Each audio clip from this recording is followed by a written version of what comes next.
Hello, hello, hello. Good morning, evening, afternoon, everybody. Hopefully, you're all doing well this Thursday. Oh, yeah, apologies for the, I guess, late stream, right? I got held up with something, but it's fine, right?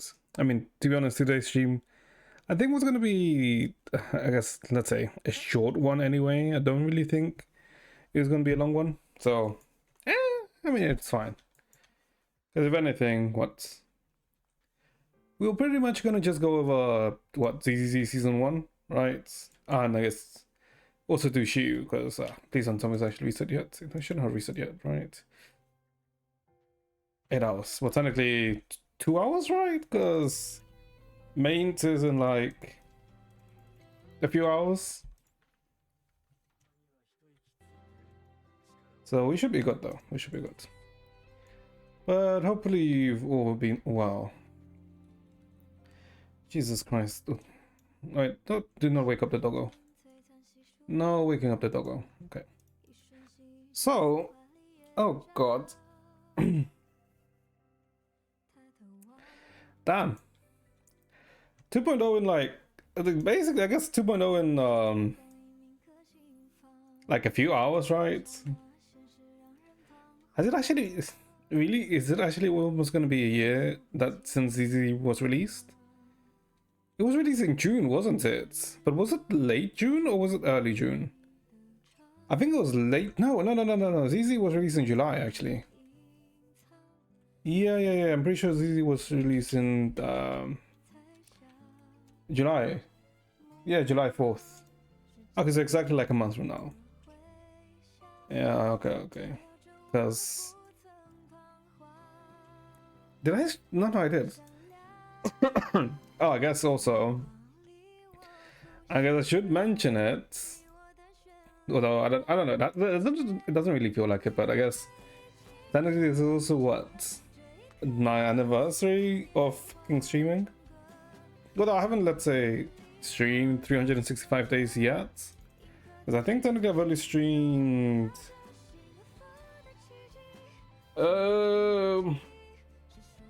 like 200 days? I don't think it's been 365 days yet. But technically, yeah, I mean, technically I did start on June 5th of last year because it was the what Chlorine release date. But I don't know if I should really count it, to be honest, because what technically what I streamed for what? No, I remember correctly. Because the first stream I ever did was, I guess, more like a test stream, if anything, right? But it was only for like 15 minutes. Yeah, it was literally 15 minutes. It wasn't that much longer or anything. And I don't know. I don't know if it was like, I don't mean, oh wait, do I even still have it? Do I even still have it saved is the question. Maybe. Actually, I'm not sure if I even have my first stream saved. Right, it doesn't matter. Maybe at some point in the future we'll take a look at it. My first 15-minute stream, but I don't know, cause what? Originally, I mean, like when people ever ask me, right, why stream, right? I mean, I always said it, right?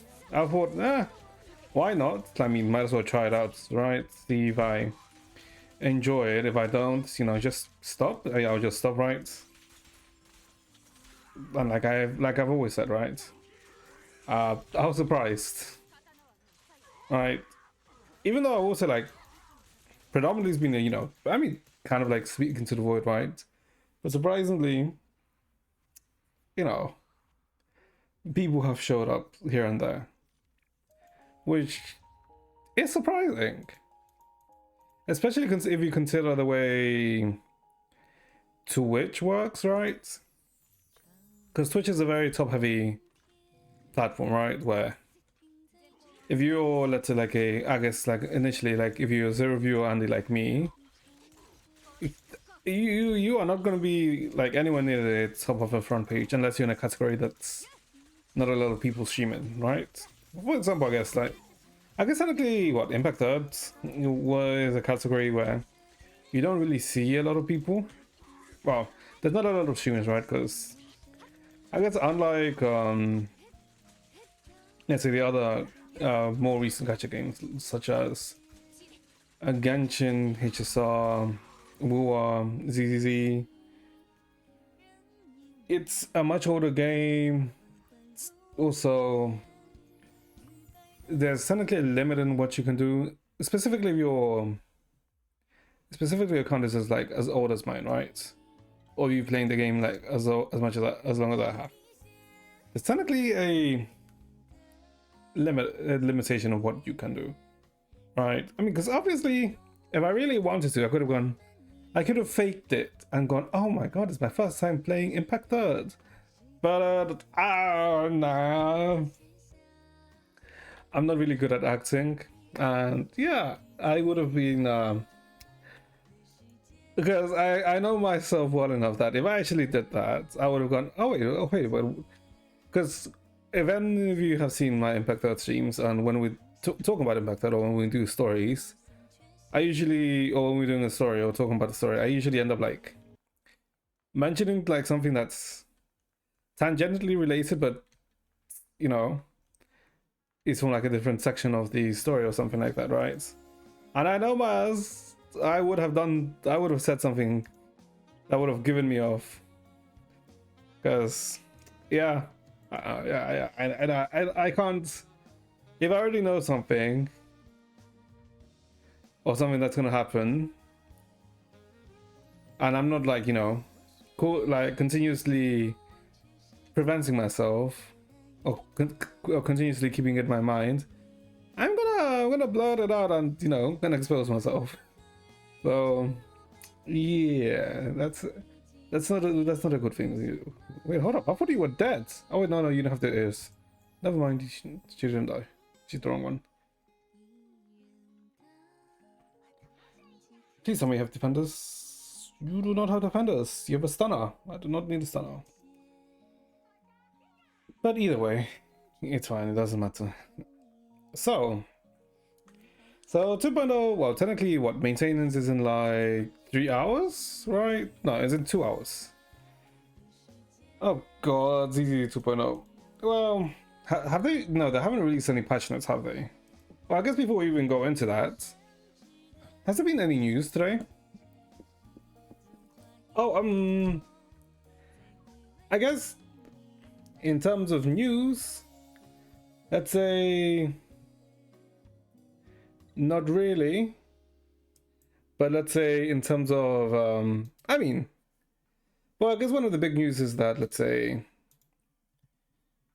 what, the Switch 2 is now officially out, right? So if you really want to, you can go to the store and buy your Switch 2 now. Would I recommend it? I mean, if you want to, go ahead, right? But yeah, if you want to, go ahead, right? If you enjoy Switch games, if you think it will be like a very good value, go ahead. I don't. In all honesty, in all honesty, in all honesty, that's not really many things like bad with the Switch 2, right? I mean, maybe you could argue the pricing, right? But then you could also argue like inflation. But yeah, in all honesty, it's fine. I myself most likely won't be getting the Switch 2 because I don't know, for me there's nothing interesting the Switch 2 has for me, right? It's just, yeah, I don't know, there's nothing of interest for me in the Switch. I mean, in the Switch 2. Like I said originally, right? The other reason why I even bought the original Switch was to play SMT 5, right? And you know, we played it, we do good.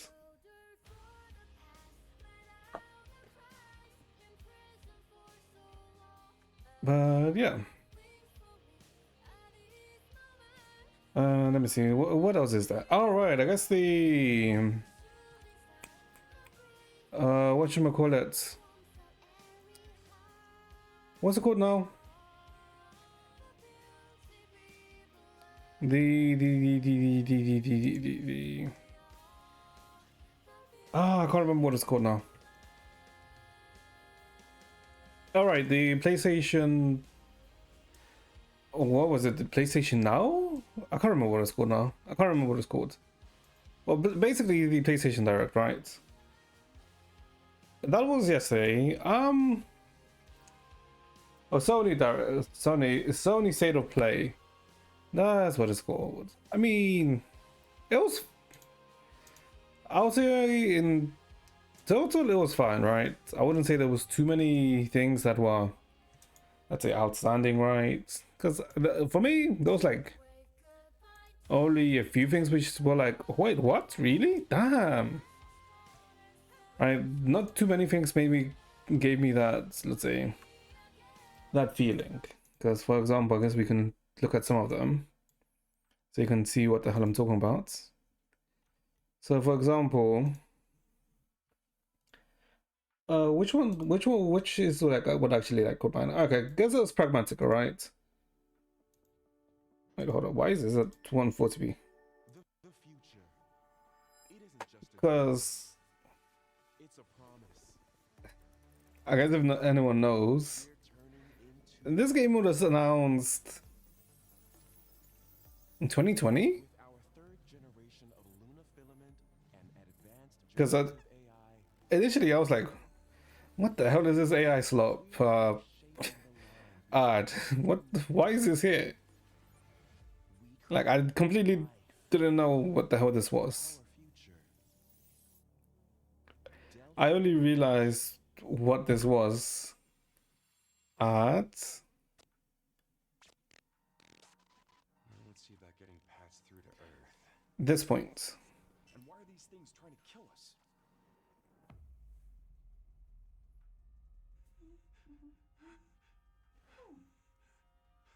There you are. All better. You patched me up. Yeah, it's by Capcom, so you know, He's gonna be, if anything, it'll probably be it'll probably be a decent game if it's by Capcom, right? 7. They are Whoa, whoa, pragmatic hang on a second. Don't you have a name or something? I'm good. Get behind me. I think I can help. But it looks interesting, right? I guess if you've ever played it, the short, very short amount of gameplay we saw, it kind of slightly reminds me of Vanquish. Well, some Vanquish mechanics Bypassing first and second fire. and Control program. Revengeance mechanics. Initiating hack. Although it's very slightly, right? Because this was something that looked interesting when it was initially announced, right? I said I am D. Okay, okay. But also, what I have noticed is that the hair physics for the girl, it's a bit Anna? scuffed. I mean, no, don't get me wrong, right? Because hair physics are like one of the hardest things to, actually get right and make it look, not fucked up. That's why, let's say, in a lot of games, the hair physics, you can see like the details of the hairs, right? But it's never, let's say, like, doesn't always, let's say, move like real hair, right? Like, move like real hair. The others, they seem to be trying to make it, the hair move really like real. Diana? But you can see like it is. I guess it's like a bit of jittery with the hair. I mean, surely I'm assuming they'll probably fix it by the time it releases, right? Because it releases in 2026. Because it was originally in 2022, then 2023, and then it went silent. But yeah, I mean, I don't know. Maybe it'll be interesting. I mean, it looks interesting, right? But we'll see. So that was like one of the interesting things that looked. Then there was a Silent Hill, which looked also pretty neat. But if I'm being honest, the other thing that was like, ooh, was, where is it? Is it here? This. I mean, in total, there was like 4 things that looked interesting, right? It was the Pragmatica, the 007, which seems to be like an origin story for James Bond, right? Because he seems much younger here, right? He looked like a younger James Bond. Not in experience, but he has that less of an experienced vibe, right? Not a complete rookie, but he's still like in his first years of being a spy. I need all my pieces on the board. But still, the game looks good. It also, I guess, helps that the developers are the devs behind the Hitman series.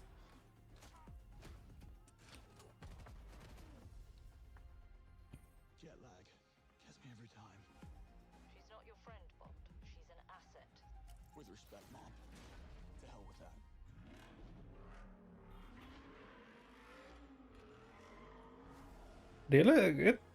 It looks pretty good.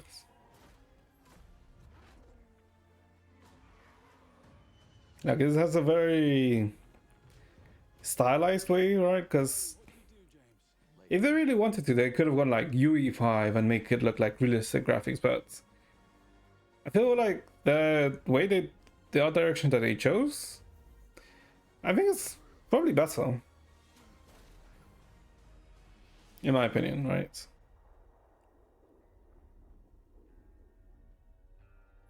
Now this is the thing that was like, what? This was not something anyone expected.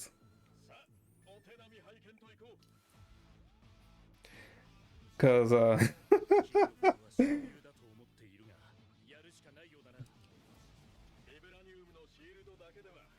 also, a Japanese, I guess, a Marvel, right? But yeah, a new Marvel fighting game by Arc System. If you're wondering who Arc System is, they're the ones behind the Guilty Gear Strife, right? Which was a very good fighting game. And like the moment I saw this, I thought, wait, hold up. There's no way. Marvel vs. Capcom 4? But no, because then it would have been Capcom, right? And not Arc System. But it has that Marvel vs. Capcom vibe, which is like, whoo. It looks really nice. I like this. My favorite point was this section. Hold up, it's coming up after a bit. There, here. Like the moment Doom shows up, there's like the difference, like in vibe. Ooh, I mean, I do like Doom. Oh, and then when freaking Storm shows up and you hear her voice.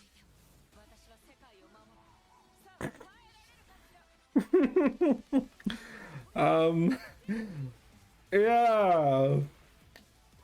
If anyone who plays, let's say, Impact Third or HSR, or I guess Genshin in Japanese, you can tell who's the VA for Storm. Because the first second I heard her, I was thinking, huh?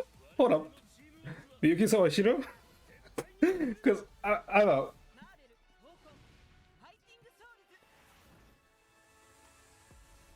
Whenever I hear Miyuki Sawashiro now, I cannot not hear just hear May. Because even when someone was grunting there, I was like, huh? Hold up, those are just May grunts. I've heard these noises before. I was like, oh, hold up. And then it was like, I guess it was kind of like slightly like Whiplash, kind of. It was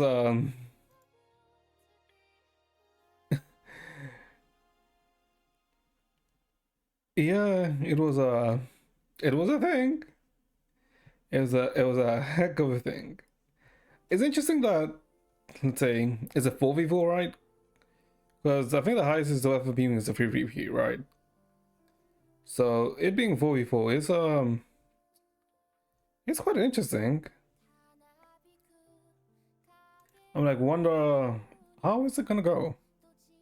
Like, how will it play out? Because the one thing that's, let's say, difficult about, let's say, fighting games is, you know, learning movesets, right? And the more characters it's in a roster or in the teams, like the more, you know, you have to learn. So I'm wondering how they're gonna make like a 4v4 or having a 4-man team, let's say, viable. Why does ZZZ slow down when I'm like open something that's, you know, let's say web interface, right? Because the game itself runs fine. Odd. Okay. Okay, let me see. I guess let's go do Shiyu before, otherwise I will actually run out of time before doing Shiyu. Because I don't think there's, I guess apart from that, I don't think there was anything else, right? Because nothing for ZZZ. Well, technically nothing for ZZZ, right? Because, you know, ZZZ in a few days. Well, ZZZ in a few hours, rather. Specifically 8 hours until ZZZ 2.0. I mean, in 8 hours I'm going to be sleeping, but, you know. Technically, I mean, I guess for me, it's in a 20 hours, give or take, right? Because I am going to... Okay, so tomorrow... Okay, so the plan for tomorrow is... We are most likely going to go live for the Genshin... what's it called again? The Genshin 5.7. We're probably going to go live early for that. And then we'll cut the stream and then, you know, go again at the usual time for ZD 2.0 and Yishuan. Hold up, let me check. What time is the Genshin Impact 5.7 stream time? Because Please tell me it's at. Okay, but UTC minus 4 doesn't help. Okay, so 12, right? Live stream date. Please tell me it's in 16 hours. That does not make sense. Huh? 16 hours for. What? 4 hours for. Okay, yeah. Okay, so there's that. Wait, what? Europe, 1 p.m. UTC GMT plus 1. Oh, is that 1 p.m.? Oh, God. BST. I said 1 p.m. BST. It should be fine, should be fine. It shouldn't be more than an hour, so it should be fine. Okay, hopefully. Because I don't wanna, like, it is gonna be 2.0, right? Very much unlikely that we're gonna start the story. Maybe we do. It depends. Depends on how much we fuck around tomorrow. Because another weekend, like I said, the weekend will probably like 50-50. There's a stream. Most likely that there is a stream, I think. But I do want to dedicate, well, not dedicate, right? But I do want to spend time on either on Saturday or on Sunday on Stellar Sora and talking about Stellar Sora, right? Because the CBT it ends on the 7th, right? And I did want to talk about it because it has been interesting. I will say that Stellar Sora has been a lot more interesting than I initially anticipated. What side is this? Okay, it's just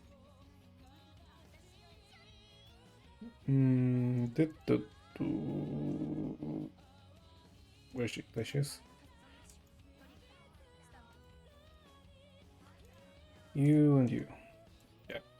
Because Celestar has been way more interesting than I originally thought. I didn't think Celestar would be that interesting. I thought Celestar would be, it looks fine. But that's it, right? Didn't think it'd be at all interesting. Give me a sec. Where is it?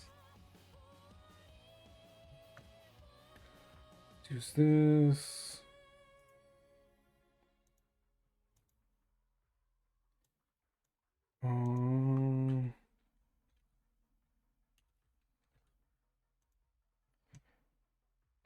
Okay. Okay. Now. Oh god, we have to win a 50-50 though tomorrow. I don't know. Do I believe my ass to win a 50-50? Because the thing is, maybe I'm being greedy. I mean, it could be. I might be being greedy, right? But I do also want to get whatchamacallit, Yishuan's weapon.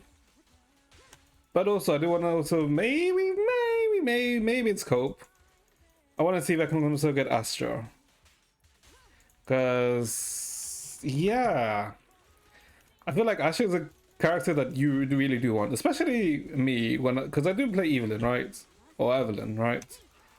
And it do feel like I'm suffering a bit without Evelyn, without Astra for Evelyn, right? Because with Astra you want to do the quick assist, right?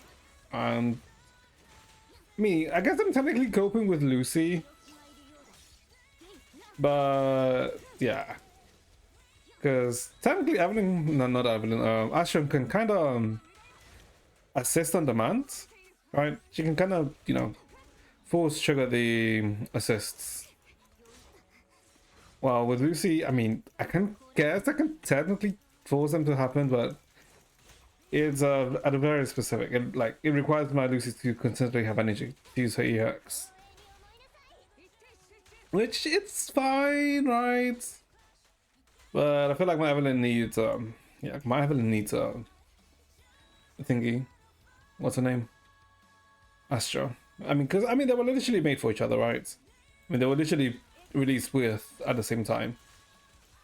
Well, in the same patch, rather. Right, so it feels like you should. And if you don't know, right, in gacha games, there'll be a plethora of multiple DPSs, right? But which means you always want to get the best possible support, right? Because there's not like support can DPSs can come and go, but support are eternal. If that makes sense.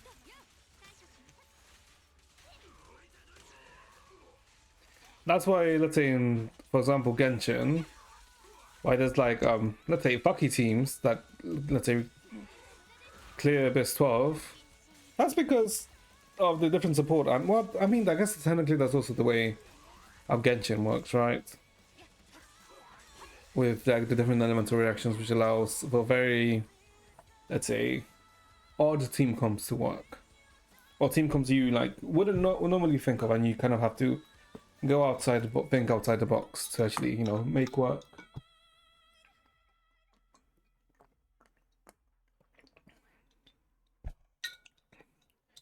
But okay, so I guess we'll talk about it, right? So ZZZ season 1 ends, I guess, in a few hours. Sure. Yeah, ZZZ season 1 ends in a few hours. I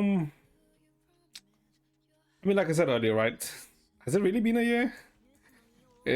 I mean, it doesn't really feel like it's been a year, right? But I suppose it has. And I would say overall, yeah, I guess I'll give my thoughts first, right? And then I'll give you my, let's say, reasoning as to why. Overall, I would say, am I satisfied with ZZZ in the past year? Yeah. Overall, I would say yeah. How satisfied am I? I do not know. Right? I will probably be able to tell you how satisfied I am after I talk of everything. Because it also like acts as a, you know, refresher for me while we do so. So I guess if we go, let's say gameplay perspective, right? ZZZ has been enjoyable to play, right? Because most, if not every character they release, it's quite interesting, right?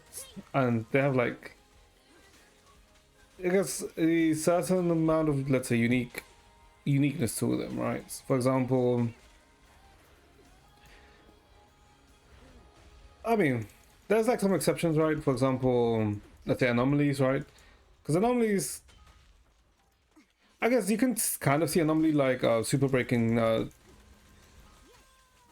in HSR, right? Where you only want to build one stat, you really only want to build one stat in most cases, which is anomaly, and I guess anomaly proficiency.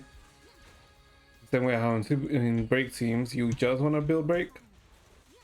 I would say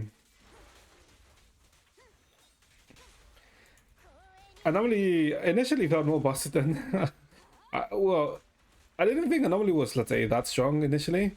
I thought, okay, anomaly is a thing, but I doubt it's, you know, I doubt it's gonna be, let's say, that important. Or maybe you like take a few patches, or like, let's say, a year into anomaly is, you know, is an actual thing. That's what I thought at the start of the game, right? This was like before the discovery of, let's say, Piper teams were, you know, put out, like in the forefront of things. Because I thought it was like similar to like Break. Break was a thing, but you know, who really played Break at the start? No one really, right? Like Break really didn't have an identity until Break comes to, like, you know, being pushed, which is like completely fine, right? It's good to have like different styles of different types of play styles to have in a game. Because you would think that, okay, they'll probably go in like tradition, you know, with a crit rate, crit damage team first, because, you know, crit rate, crit damage, that's like the bread and butter of like a DPS. But surprisingly, season 1 has predominantly been anomaly focused, which is fine, right? With, I guess, yeah, it has been predominantly anomaly focused, and most anomaly characters don't play the same, right? But mechanic wise, they are very similar, with the exception of the one and only Miyabi, right? Because Miyabi is an anomaly character, but he is essentially an anomaly in name alone, right? Because in reality, she's, let's say, like your standard DPS, right? Since what she cares about more is crit rate, crit damage. Since when they made Miyabi, they made it so that her stats scale off. Whatchamacallit? They made it so that her stats scale off her crit rate. Which was kind of nice. So we kind of got the crit, basic crit anomaly. Although I don't believe she's technically the pioneer of it, right? Because Jane Doe is a thing. And when Jane Doe was released, it's yeah, Jane does way too much damage in my opinion. But I guess the way they've balanced Jane so far is by making it so that there's no physical weak based enemy, right? That's, I guess, been the crutch that Jane has had this whole time. Is that every enemy that's been released, none of them have a physical weakness. They usually have a different typing a different, like, let's say, elemental weakness, but never physical. Which is, I guess that's one way to, let's say, balance around Jane. Right? But I don't know. Yeah, I guess it's also weird that there hasn't been a physical based weak enemy. But eh. Okay.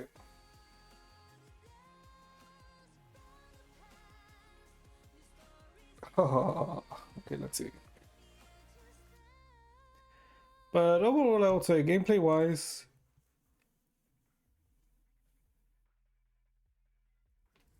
ZZZ is quite fun. It is a very fun game to play. I would, yeah, I would say I would recommend ZZZ for anyone. If anyone's interested in playing ZZZ, I mean, I'm assuming you're interested in playing ZZZ if you're watching this stream and you're considering this is in the ZZZ category. So I'll be surprised if you weren't interested in playing ZZZ and were in this category.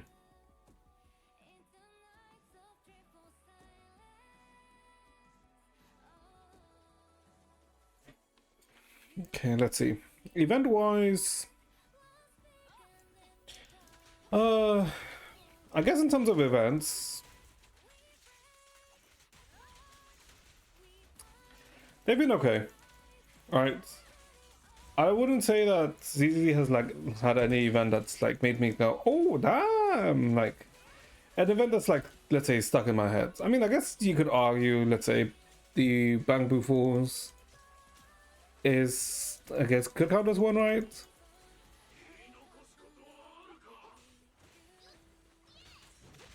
No, I guess it should count as one, right? Because Bamboo Fall Guys was pretty good. Oh, I mean, it is pretty good, right? I mean, I have some gripes with it, right? Since it feels like they could have done so much more. It's essentially what Bamboo Falls is. It's just two styles of let's say stages, right? One racing and one survival. And all of these 6 stages are kind of like, let's say, based around them, right? Which is, I guess, kind of disappointing, right? Because we've had a very similar event in Impact Third, and whenever that event came about, there was always like a shit ton of like a variety of stages.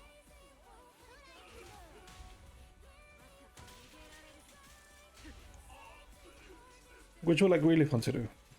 But I'd also say Bamboo Force was a pretty good one, right? Especially considering when they initially released it, the netcode for it, oh wow, the game was there's evident that it was laggy, right? Or like there was like a ping issue, because we like I think there's a lot of videos where people just are just, you know, essentially not skipping frames, right? What's it called again? There are people that are essentially lagging, right?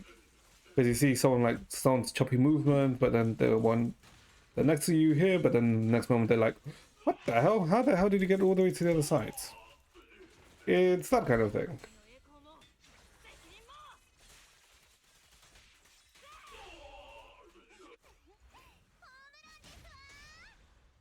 And I guess one other thing you have to talk about is that... Hold up. What the hell is happening? I may have to check some stuff on my PC later. Interesting. But one unfortunate thing is that... I mean, you could argue and say that ZZ has, in a way, lost his identity, right? Because one of the biggest, let's say, identity drivers that ZZ had initially was the whole TV, let's say, gameplay, right? Where you went into the TVs, you went around and you basically completed story/level with the TV, right? While going through the TV. And unfortunately, the TVs were more or less essentially scrapped, right? Yeah, they were essentially scrapped because I guess people didn't agree with, let's say, the vision that the ZZZ devs had initially, right? Because I guess if you don't know, at the start of, let's say, 1.0 and in the betas, you could say stories were kind of like twice as long because of maneuvering via the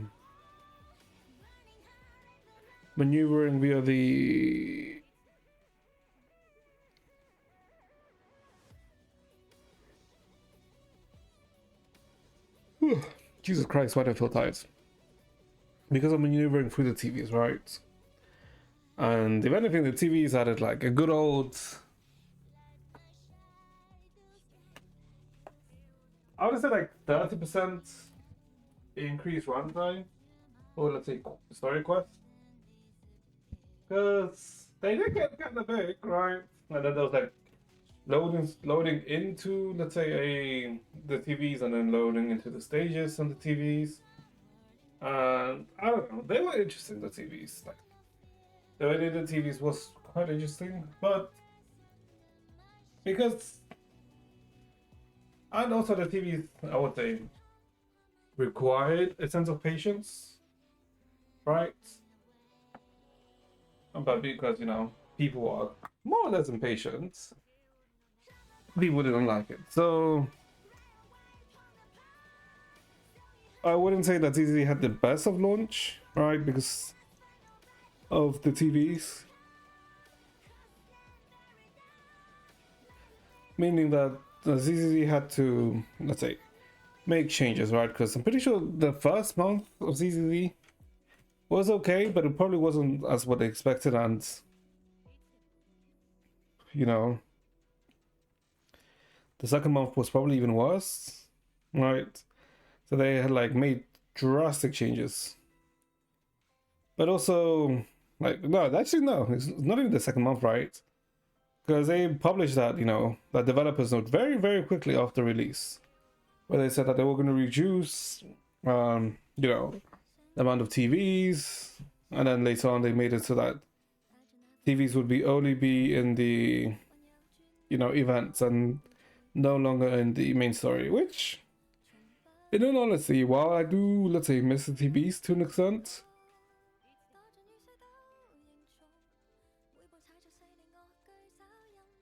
because they were interesting, right? I would say overall it was a good thing. I would say it was a good thing. Because I will be honest, the TV sections did kind of drag. They did drag like in the main story quite a bit. And it was also always annoying, you know, like coming in and out of, like, let's say, combats. And the way now, let's say, the story's function is where, you know, you go come in and out. Well, it's just one. It just flows much better, I guess. And there's a lot less starting and stopping, right? Which was a good change.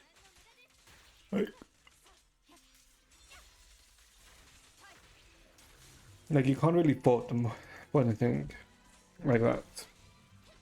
And if anything, you can have to, like, let's say, I guess you can kind of, let's say, have to praise the devs to an extent, right? Because they knew what they wanted, but they also understood that the direction that they chose wasn't the best direction, right? I mean, they could have gone for, like, let's say the worst probably decision and being arrogant and said and had the mindset that no, the players don't know what they want, and, you know, kept the TVs, right? But I do believe, you know, making the change was good, right? It was a good change. Ugh.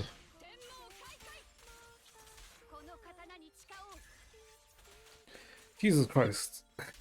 Apologies, chat. I don't know. For some reason I feel so... for some reason I'm yawning a lot.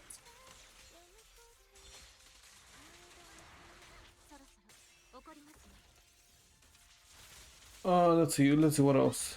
What else has happened in this year of CCC? I guess we can talk about game modes, right? Let's say endgame. I'll say...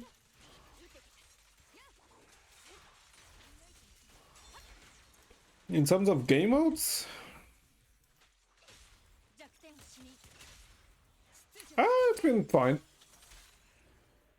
There hasn't been, let's say, anything too, let's say, surprising, because I'm not surprised they added something, let's say, like Nineva or Geppetto, because, well, technically Nineva wasn't the base, right? Geppetto wasn't, but they added him late. Well, they added it later. So them expanding Hollow Zero, and then, you know, them making it so that specific characters in Hollow Zero will have, like, enhanced skills that you could collect. So very much something similar to Elysium Realm in Baghdad, which is pretty nice, right?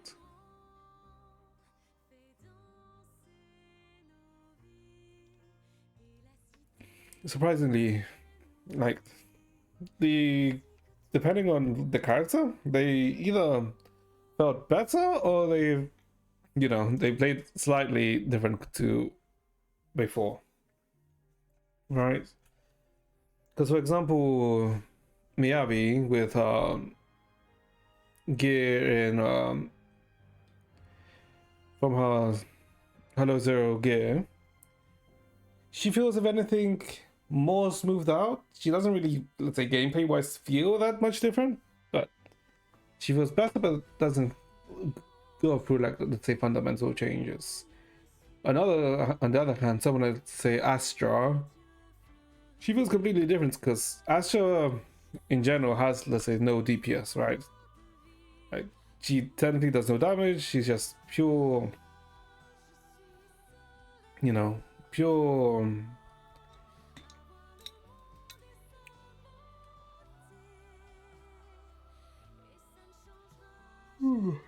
apologies, pure support.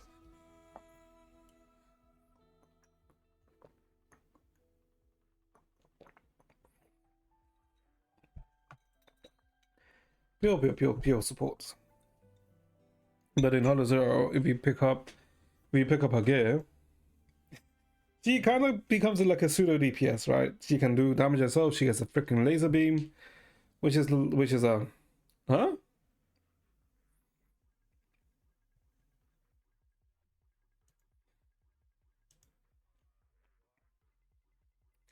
Oh my god, I completely lost my train of thoughts.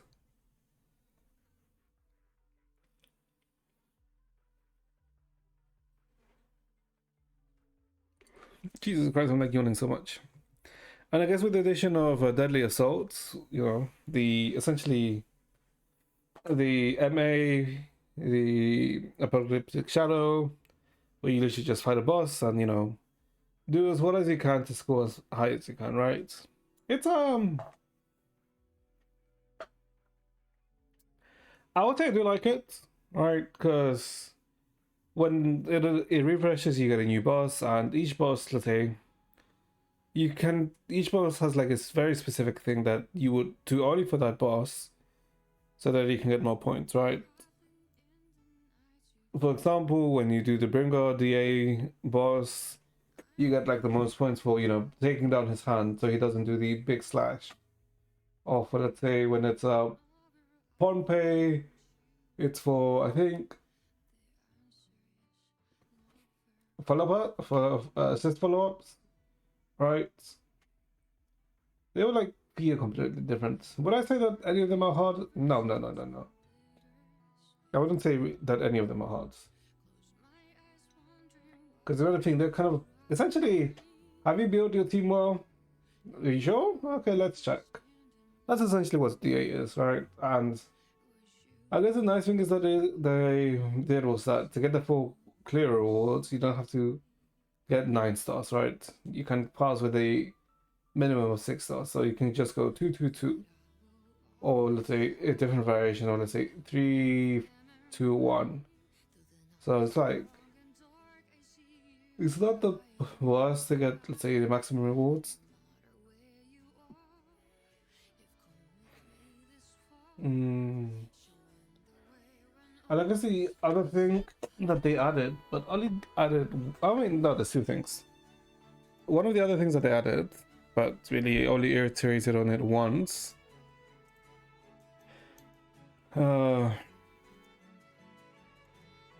What? Okay.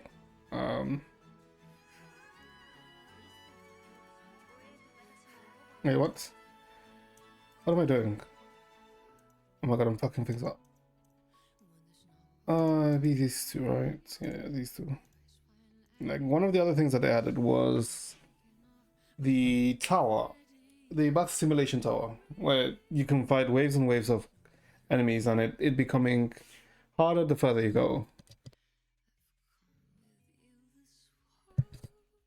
I would say it was a good addition.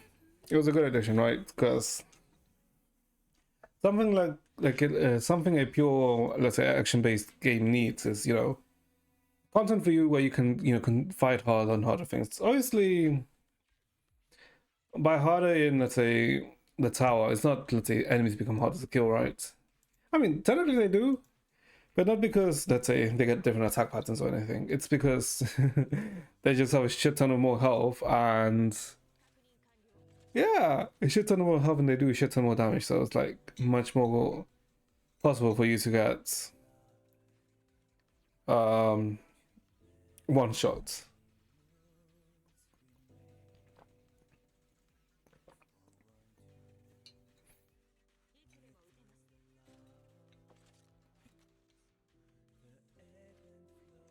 Let me think. And the other thing that, let's say, that they did. Wait, hold on. What? Did people already get the what?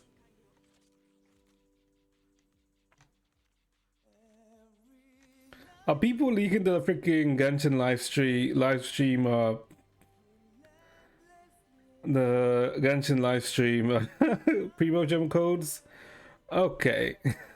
Sure. You know what? I mean, technically you can guess them right.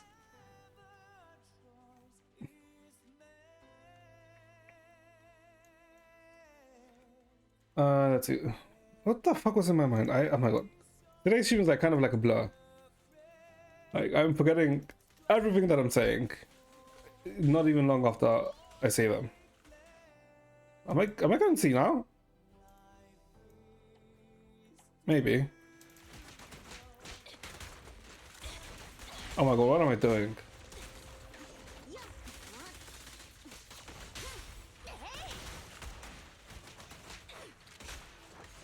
Ooh, I am fucking things up. Hold up, let me kill this thing.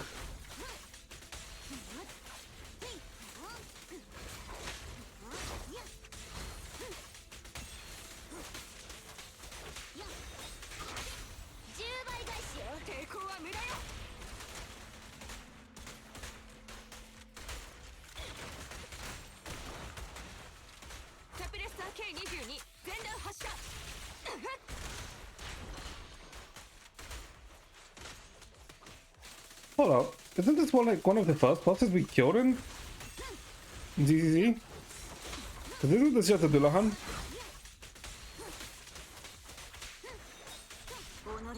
Oh my god, I missed this. Oh no, I didn't. Okay, nice.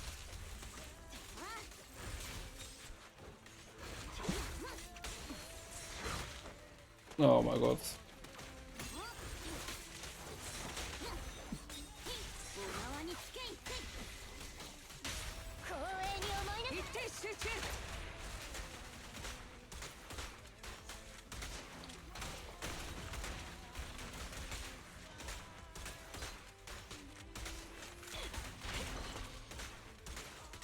Not enough to kill.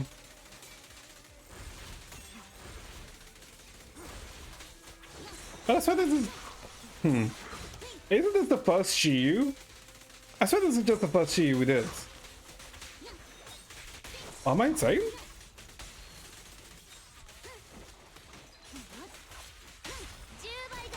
I'm just insane.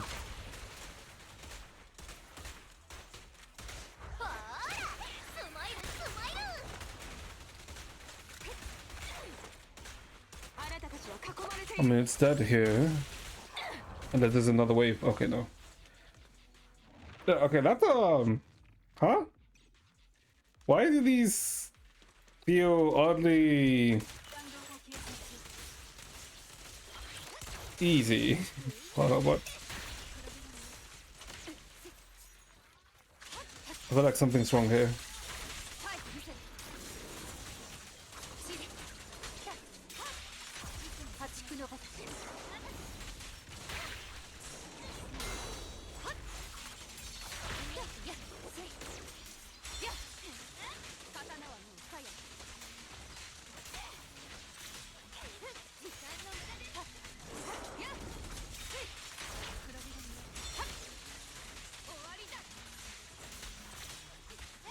Okay.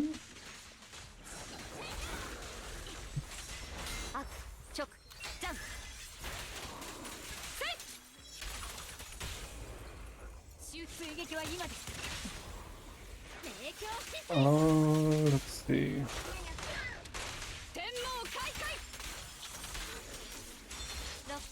No, I think we're not good here, right?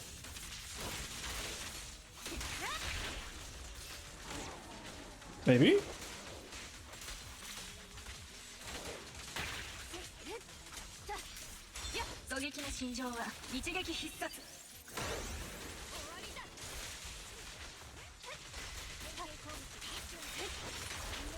Yeah, no, we're good, we're good, we're good. I don't have to worry. Okay. I was, I don't know, for some reason I thought I was maybe a bit scuffed.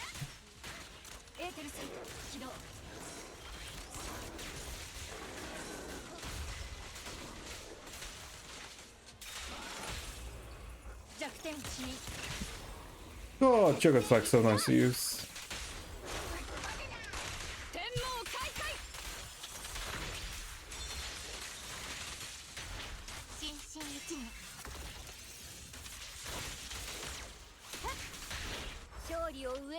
Wait, did she have max stacks? Oh, she had max stacks.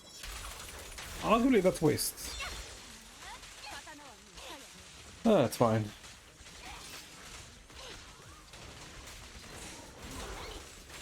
I guess that's the one thing there's a bit about Yanagi. Her energy region isn't that high. So she's usually missing some energy.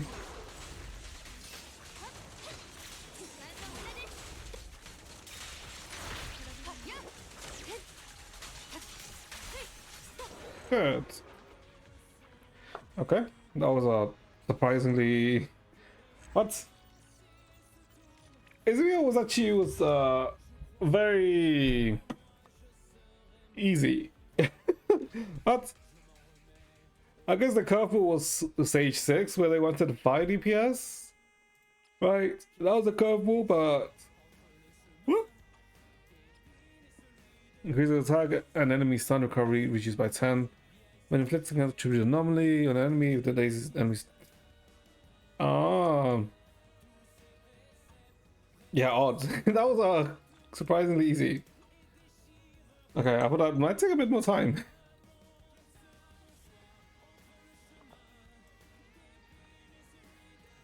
But you know what? Sure. Sure. Okay, what were we talking about? Let's see. Alright, we were talking about the game modes, right? The one thing I wish they did more,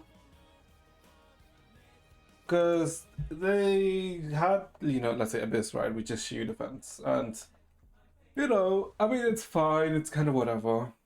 It's like another iteration of Abyss, but what was nice that they did, I think that they did it once or twice, was when they added the extra nodes, right, like the stable node and the disrupted nodes. And what was nice about them is that they didn't really function like your usual, let's say, Abyss, right? Because these ones had no time limit, right? They were, you weren't, let's say, pressed by, you know, you have to beat them in 5 minutes, otherwise you don't get full results. No. It was, let's say, a bit more, let's say, skill-based, right? Because the requirements for those ones were, don't die, essentially, right? That's what you have to do. You essentially have to do, don't die. You have 0 agents defeated to get the max rewards. And I would say, I kind of like that more, right? Where you're kind of just punished if you play bad, right? Because these bugs also hit like a truck. They actually hit like a truck. Which is like, okay, it was neat because, you know, you were specifically punished for playing bad. Right? And you weren't specifically... Because it also meant that you could, if you really wanted to, since technically you had infinite time to, you know, clear the stages, you could just basically solo all of these fights, right? If you really wanted to, because you want time gated at all. But unfortunately, they only did it once or twice, right? And then never really did anything like it again. But I guess maybe, let's say, the reason for that is because they introduced the simulator tower, right? And you could argue that the simulator tower is that. But I guess the downside about the simulator tower is that realistically, it's only really worth until, let's say, level 25/30. Any levels after that, it's kind of redundant. Because you don't really get any, you don't get any rewards for climbing higher and higher in tower. It'd be nice if you did, right? Because then there was, let's say, more reason to do tower. Because if anything, you just do tower once, you get the rewards, the first time clear rewards, and then you don't touch it. Right? Because I guess the annoying thing about tower 2 was that after clearing a certain amount of floors, let's say, after you clear the first 40 or 50 floors, right? Then the other floors are harder in the sense that they just get spongier, right? Because by the time you're at, let's say, floor 50, you can't really afford to get hit a lot, because you will just die. So the damage that they do is kind of whatever, because you will just die, you get hit. But they just become tanky, so it becomes like a DPS race, which is, I don't know. It's kind of whatever. But also, I guess what makes it worse is that it kind of becomes, let's say, in a way, repetitive. In the sense that the floors kind of loop into themselves, right? So let's say, in every 20 floors, like, you fight mob A, mob B, mob C, etc., right? But after you clear the 20 floors, it essentially resets. So you fight mob A, mob B, mob C again, right? So it just cycles. So it kind of like becomes stale, right? You don't fight, let's say, unique range of enemies. So you always know, okay, I'm on floor 49. Okay, so I'm going to fight Jane here. Okay, so that means, okay, now I'm going to fight Jane again in floor 69. So it's like,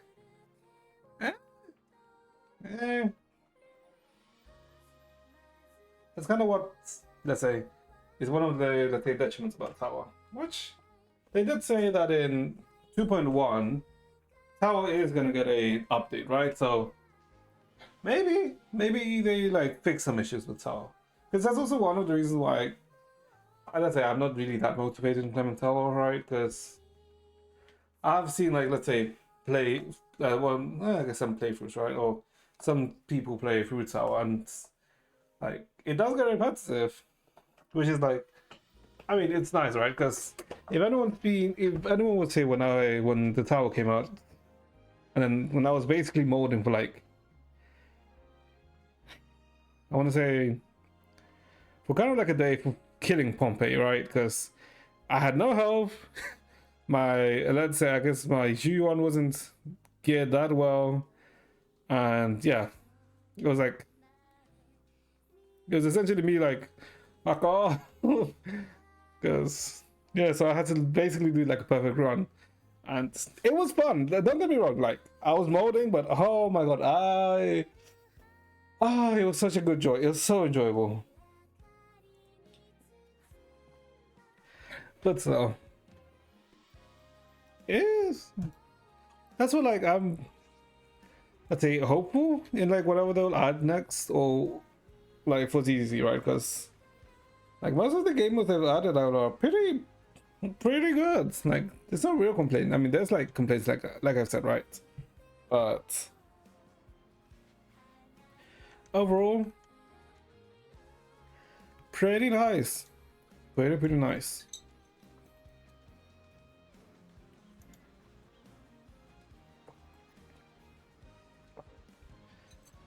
Okay, let's see.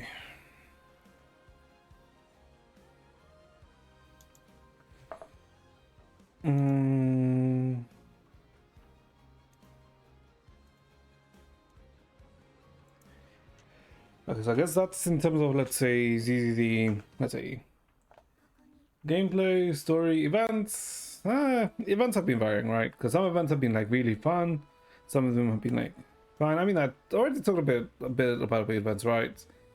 But some were like very like quite interesting in terms of, let's say, lore. While some of them others were like, okay, I mean that's fine, right? It's kind of like management. For example, the Cheesetopia event, where you were managing. Well, you essentially were managing the creation of Cheesetopia, which was fine. Like, no qualms about it. It didn't. I wouldn't say like it took too long to complete, but it wasn't that bad. Why the hell is it telling me that there's like a time limit? Yeah. I'm so confused. Counter? Huh? Am I being sent to? Took the woman Fulcrum. Wait, what? I'm pretty sure there's no time sensitive anything, because yeah, these are just main events which I just need to clear. These are like arpeggio things. This is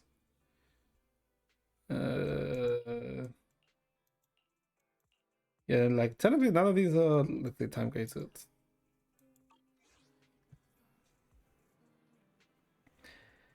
And I'd say, I guess, let's talk about the characters they released.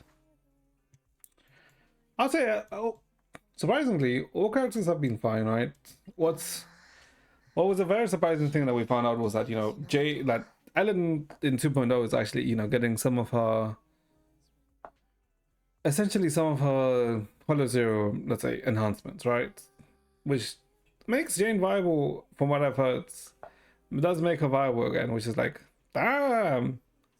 Which then brings to the question is that, are they going to do that for other characters in the future? Maybe Zhu Yuan gets a boost in the future. Maybe. But I don't know. I kind of doubt it, considering, you know, Zhu Yuan doesn't have any Hollow Zero gear, so I mean, we'll see. But overall, like, all of the characters have been like pretty nice. Also, design-wise, in most cases, design-wise have been like pretty spot on. Pretty spot on. For me, Evelyn's still like, Jesus Christ. Evelyn for me is still like, how they actually released her. Yeah, for me, Evelyn's still probably favorite design so far in CCC. And I was surprised, because I was surprised that, let's say, because when we first heard about, let's say, Vivian and let's say Hugo's, you know how they have a specific mechanic, right? In that Vivian has the blue mechanic and Hugo has his totalize. I really thought that, let's say, there'll be more like gimmicks. They weren't really gonna be, let's say, probably just gonna be eh. But surprisingly, from what all the, let's say, different showcases of Vivian and Hugo, yeah, technically you could argue that they're, let's say, gimmicky, but they're very strong gimmicks. And if anything, they technically only get stronger with more characters. It's weird. It's really weird. But yeah. Yeah, overall, I mean, like the only, let's say, qualm I have, or issue I have, is this guy. Because I don't like how they basically gave him the beauty filter of how they made him look younger, slimmer. They got rid of his freaking scarf. It's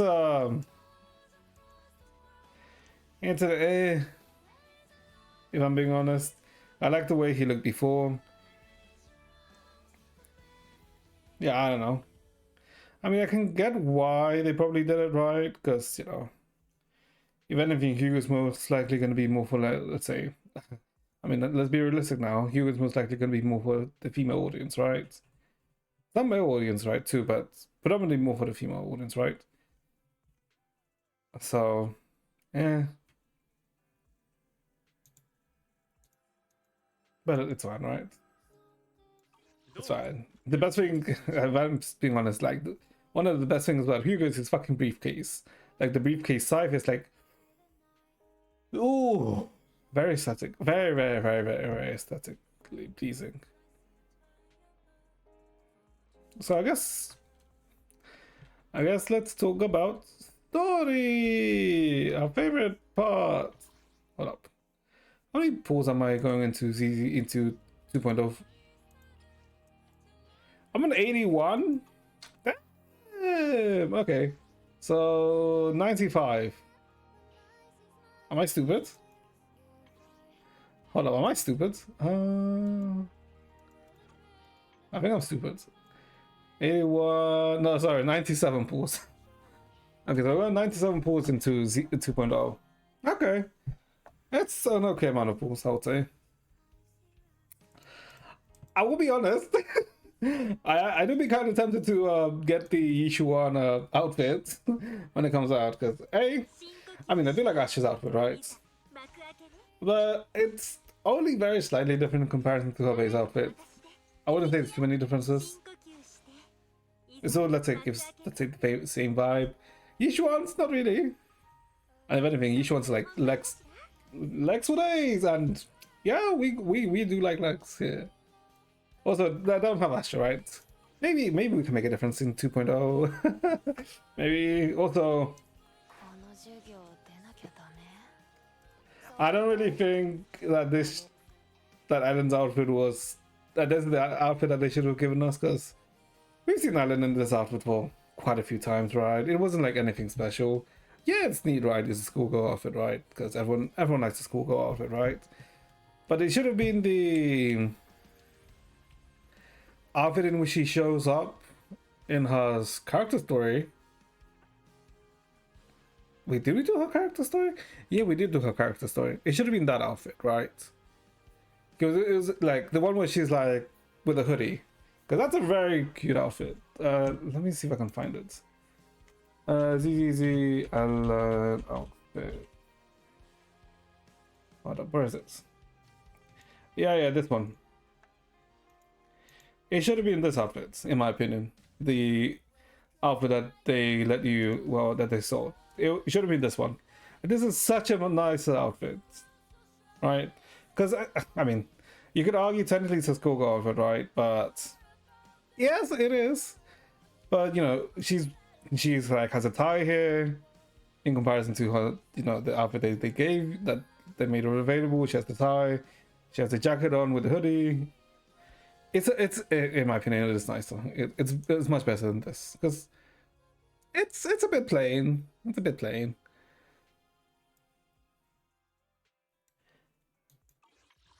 I guess Nicole's outfit is fine, right? It's fine. It was free with some Deep Bamboo event, and like it fits Nicole. It's just you could argue it is slightly like let's say recolored of the Nicole outfit, which it is slightly, right? Obviously, there's like differences, right? Because this has no sleeves, or this one has some sleeves, right? And it's like it's fairly enough different, and the colors aren't that bad, right? Because the pink is for pink. The what's the bamboo called again? Pylon, Ampelion.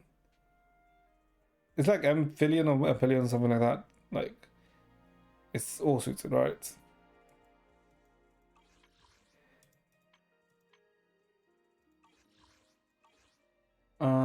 Yeah, like overall, outfits not bad. Maybe they introduce more outfits in the future. Also, one thing that they're doing, let's say with what's the name, Wise and Bell, because the outfits that they get in 2.0, right? They're the new region outfits, which is a nice thing. I hope let's say HSR, Genshin do that too. But the outfits that they get, they are gonna be customizable, right? So like you can put like extra accessories to, let's say, add an extra flavor.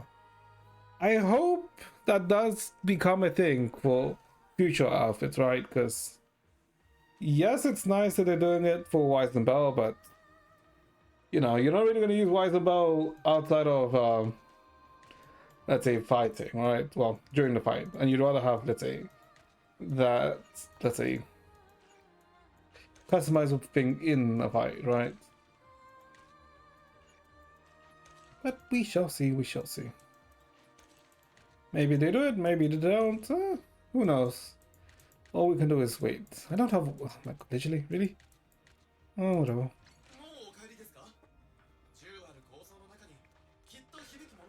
Let's see. Is there anything else? Is there anything else? Am I forgetting something? Am I forgetting something? Oh, I guess I haven't technically spoken about the major thing. Or the most, let's say, important thing. Where is it?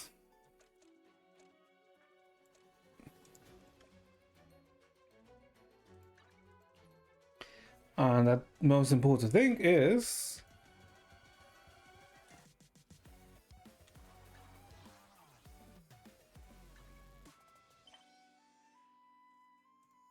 the story. So, okay. So, I guess season 1 story. I won't really go over, let's say, the character stories, right? Because I haven't done all of them, right? Because I'm missing 4, I think. Because the ones I haven't done, I did Lycans. Grace's story. No, I did Grace's story. Rena's story. Kalida's story. Rena, Kalida. Are those only 2 I'm missing? There's no way. I'm so missing more. Am I missing those 2? I don't think so. Let's see. So yeah, the Soldier 11.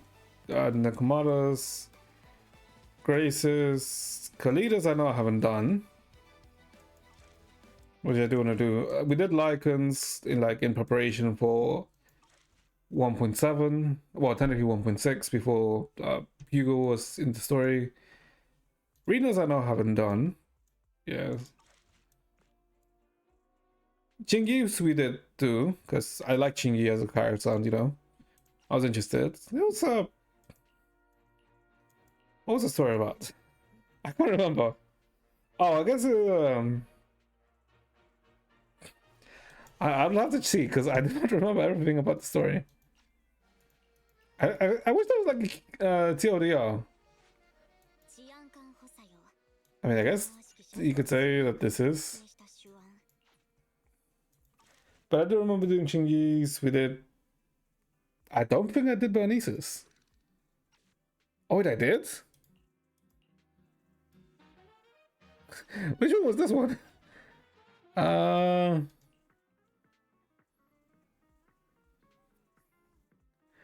I don't remember this story either. Hold up.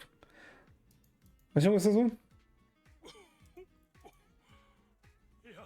One nice thing that they do is like this. Oh, this was to do with the lottery ticket. Right.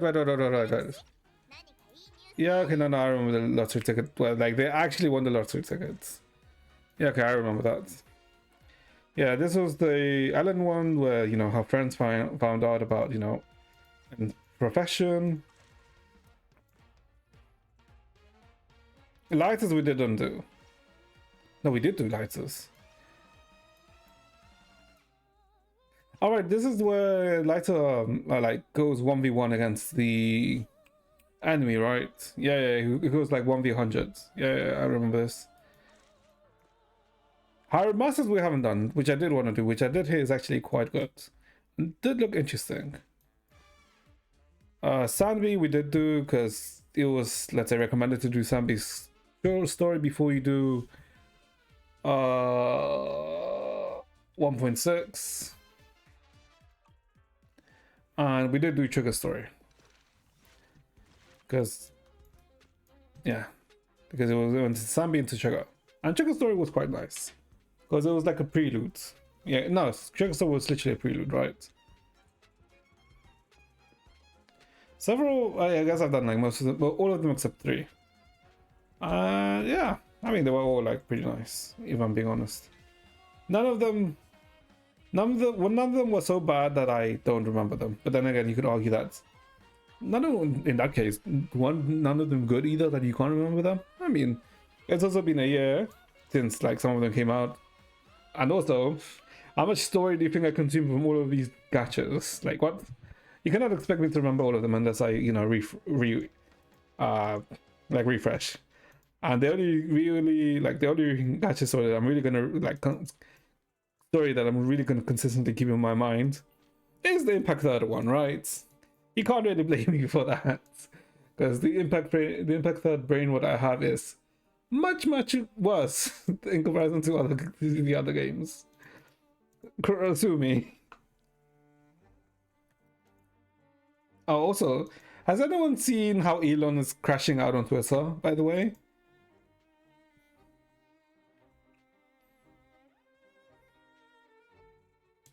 Because, yeah, has anyone seen how Elon has been crashing out? Because I guess, if you don't know, I mean, I usually don't talk about politics, right? But you know how Elon was basically part of Trump's, let's say, government, and then as of like a few days ago, he was essentially let go, right? And as soon as he was let go, an AI bill was let's say brought on, right? It hasn't gone through yet, but it might. I mean, technically by the end of the month, it will technically know if it goes through, right? But essentially, the AI bill makes it so that it's under government control and not state control, right? And essentially, Elon has been crashing out ever since then. It's been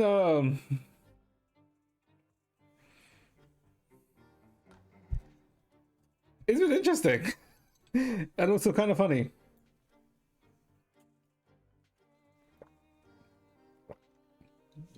And the way his crash out has been. Well, enough about that.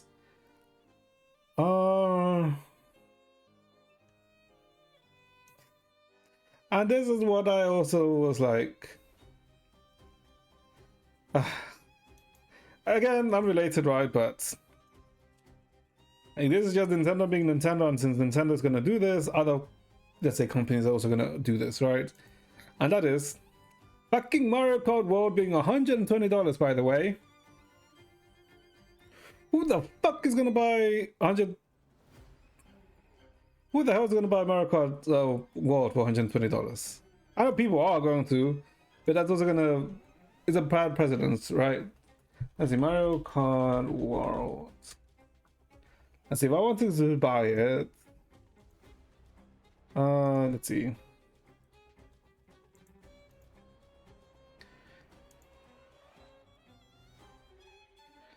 Let me scroll down so I don't dox myself. Hold up.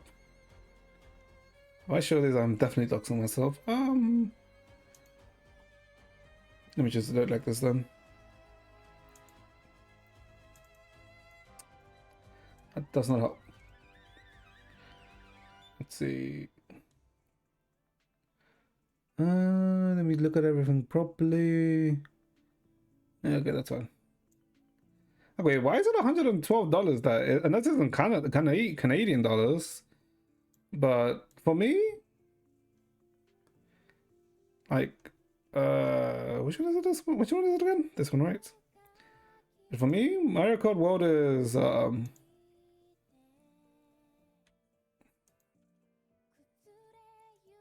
for me, Mario Kart Worlds is like £74.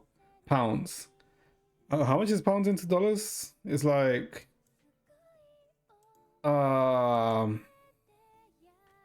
GBP to dollars. So 70, I guess 75. 101. I mean, I guess it is still expensive. But what the hell are you? I mean, yeah, it has to be Canadian, right? Supposed to be 120. Canadian dollars. But still, like, it's expensive. Wait, what if I translate to Canadian dollars? To Canadian dollar.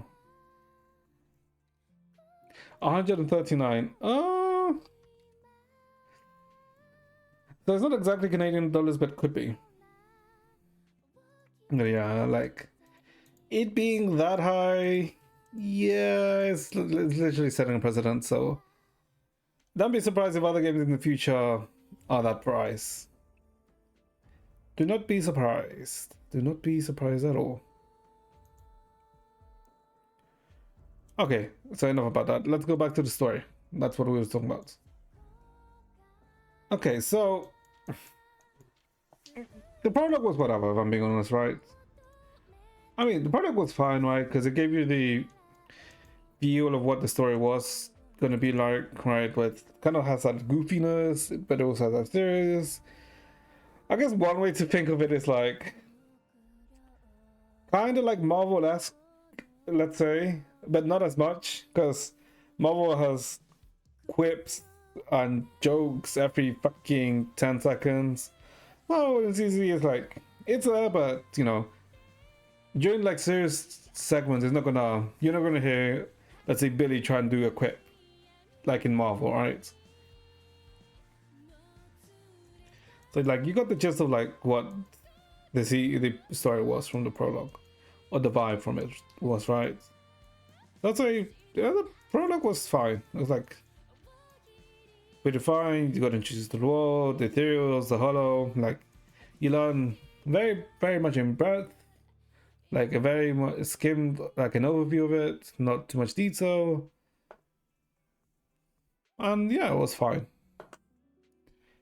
I guess if anything, the prologue did end with, let's say, you know, that vision, well, not vision, right? But the look into, you know, Weiss and Bell talking about something about memory when Ferry, let's say, joined with, came to be one with, let's say, what's her name again? With the character you chose.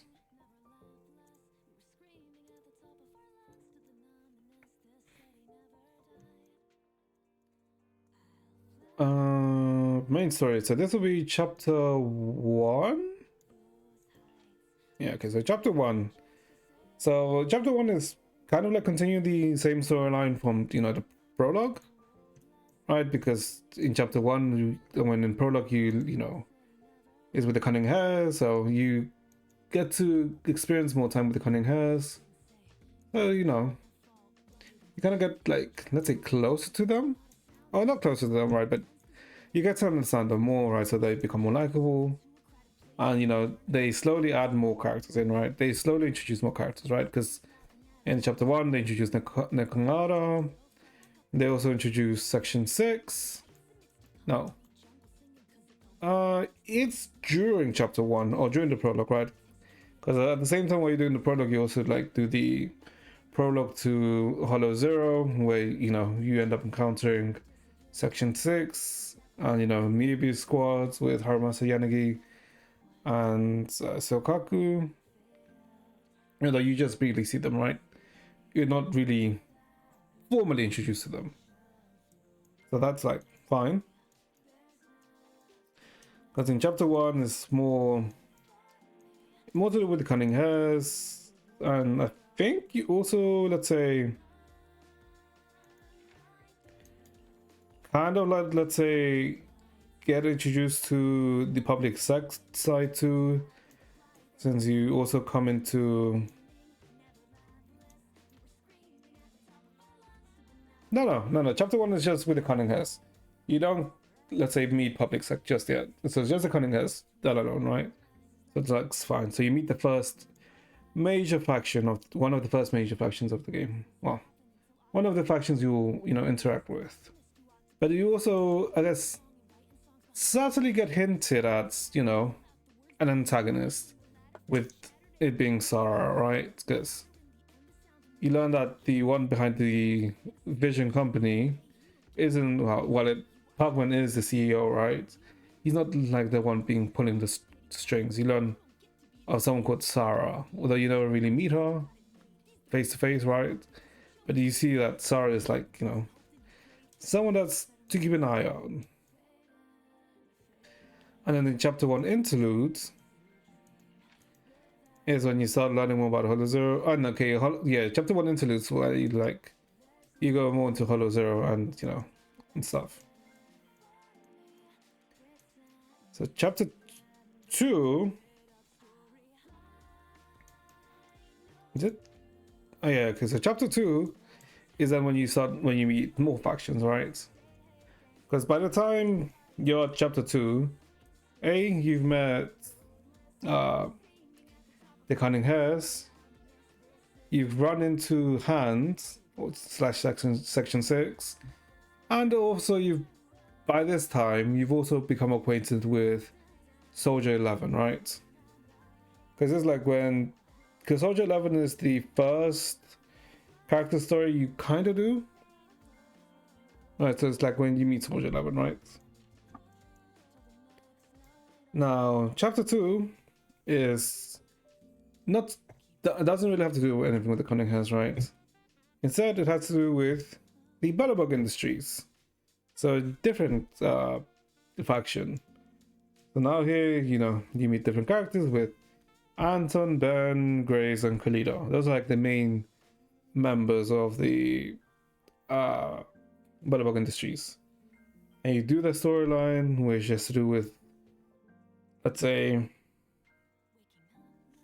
your first commission to like find some mechs that are inside the Hollow, and then when you like learn more, you like end up finding about the truth of, let's say, you end up learning more about the fall of the old capital, and essentially becomes like, it is Kalida's, let's say, father. Did he really sell out everyone? Did he really sell out Eridu City for money?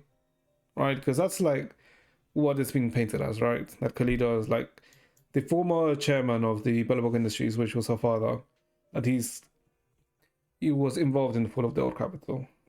And we essentially end up finding that no, Kalida's father wasn't, behind it. That it seems like he did come, let's say, across the ones who were the ones like involved, like the ones behind it. But unfortunately he died, and that when he died while trying to, like, let's say, sealing something, and that thing was a sacrifice, which is a sacrifice, it's a type of enemy, and the sacrifice ends up absorbing the machines that we've rescued in the Hollow Zero, becomes a giant mech. We fight it, and we beat it up, right? And I guess Kalida kind of gets closure to, what happened with her father. So it's all kind of like nice. But also that brings up the question, what the fuck is a sacrifice? Why is it here? who are these people that are like, let's say, behind all of this? What is going on? What is happening? Like, because it what is nice is like it slowly like starts to build, let's say, it slowly starts building the bigger picture of New Eridu and the whole world of ZZZ. And you start slowly getting crumbs of, okay, what is happening? What are we gonna do? Where's this story heading, right? And then you do the chapter 2 interlude, right? This is when you first get introduced to the public sect faction, right? So Qingyi, Zhu Yuan, like, you see what type of characters Qingyi and Zhu Yuan are. This is like when you also start hearing more about Bringa, who's like the commissioner of the public sec, who's also running for mayor. And like you hear more about him, right? Which is fine, right? But it's also important in the sense that it's, while it's to do with public sec, it also links back to the end of chapter 2, right, with the sacrifice. Because I guess one of the major themes, or one of the major, let's say, instances of, let's say, the chapter 2 interlude is that the transport of the sacrifice, let's say, corpse or remains, are like being intercepted. So it seems like someone is, let's say, preventing from, let's say, information or knowledge about the sacrifice being spread out. So it's like, okay. So how does someone know where public sec are which route are public sec taking to this? It's like, it's like, it brings the question of that maybe there's a mole? We don't know. So chapter 3 is then a continuation of, let's say, chapter 1, or the ending of chapter 1, right? Because you know how chapter 1 ended with, Vision being, stopping Vision from, getting rid of the slum area in where Nakamata was, a part of, and, preventing all of that and exposing Vision and Pugman. Well, chapter 3 is the continuation in the sense that it's basically taking Pugman to, let's say, court and, proving him guilty. That's essentially, it's like a continuation of, right?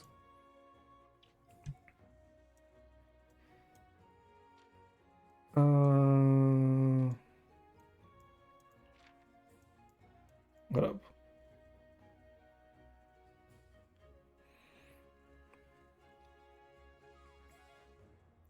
But in the same time, we get a commission by Nicole to find someone, right? To find someone called Rain, who's like an informant. And like one of the last places where Rain was, let's say, hurt, or let's say spotted, or let's say a signal came from Rain, was in the Twin Ballets. So before the, let's say, before the hearing starts, us with Billy and Abby go to the Ballet Twins, to, try and see if we can find Rain. But while we're exploring, we see that, okay. So the Ballet Twins seem to have been a bit corrupted, because half of it is like taken over by, half of it is like inside a hollow, and we're looking for the signal, but we end up bumping into the Victoria Housekeeping. So the fourth faction, right? So we've seen Cunninghurst, Butterbug Industries, Public Sec, and now whatchamacallit, Victoria Housekeeping. And Victoria Housekeeping, it's like interesting that they're here, but we also learn that like their client is like, they seem to have a very high client, and that they're the ones that the client is like, let's say, giving them like various tasks, right? And since like we're now working with them, and let's say Billy and Andy can go with Nicole, you know, to deal with Pugman and, you know, the hearings. So it's like, okay, we split forces, right? We're still looking for Rain, so we work with Victoria's housekeeping to look for Rain, and we like climb through the tower, and we end up finding Rain. But we also learned that she was kidnapped by, let's say, a group. We don't know who, and it seems like whoever kidnapped Rain to get her to do something, to hack into something, also has to do with, let's say, the Pugman trial, right? Because Pugman and Cunning Hairs were being transported to, like, a, let's say, a courthouse via a skyship or blimp, but then the blimp was, let's say, hijacked, so they were going to like crash into the Hollow Zero. So we had to rescue Rain, so you know, to prevent the crash, right? So we end up, you know, stopping the crash in the Ballet Twins, and you know, we get Nicole and all of them out because they were all knocked out. So yeah, so everything happened smoothly, but it does end up resulting with, you know, Pugman being like, you know, escaping. And yeah, so Pugman escapes, we rescue Rain, we rescue everyone else. And we also see, like, let's say, an ending where it seems like Lycan knows more than he insists. So it's like he's been keeping an eye on us, and he knows that, you know, that we're Phaethian, right? So it's like, So we're starting to see more and more pictures of, like, more and more of the bigger picture, which is, like I said, it's really nice, right? Rather than, you know, it just telling you, okay, so this is like the bad guys and these are the good guys, and you know, this is like all of it. It's like slowly drip feeding you, right? Obviously, you can also find out more when you, if you look at side content, right? You already have more of an idea, but if you only do the main story, it's like, it's nice, it's quite nice. And then between, I guess, this, yeah, I guess before the Tour de Inferno, I guess there's the Jane story, right? Where you meet Jane and Seth, but it's the story there, but it's not, let's say, too important. If anything, it's an introduction of Jane to the siblings, right? Because Jane definitely, let's say, is brought up later, or is more important later, but it's to introduce Jane, if anything.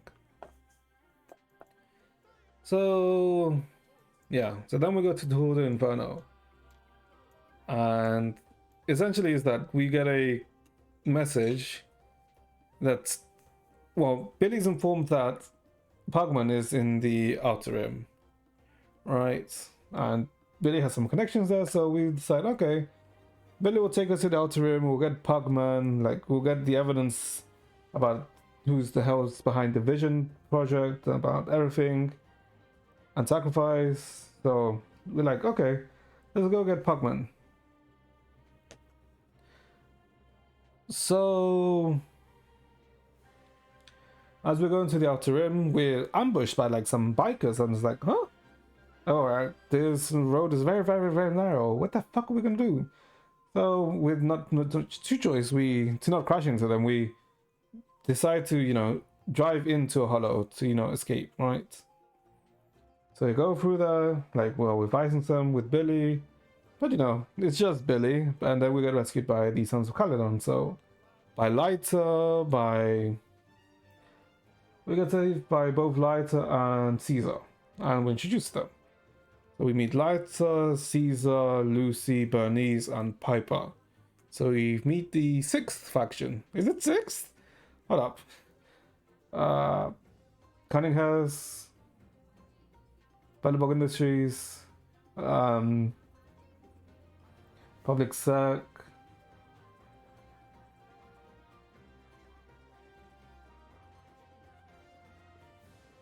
oh yeah, am I stupid? Cunninghurst, Public Sec, Bellabog Industries, Victoria Housekeeping. Oh no, fifth. Sons of Caledon. Oh, no, technically 6, right, with hands. Okay, damn. Huh? This okay. Okay. It doesn't feel like we've met 6 factions, right? But okay, so this is the 6th faction, right? So we learned about a bit more about the Outer Rim, about how, you know, the Outer Rim is basically kind of like isolated from, let's say, like New Eridu, where New Eridu is like very much reliant on ether, or the Outer Rim is more like, let's say, with oil, right? Good old oil. So yeah, so we learned a bit more about the happenings. We learned about the Tour Inferno that's gonna happen, of like who's gonna decide the overlord of the, you know, the Outer Rim.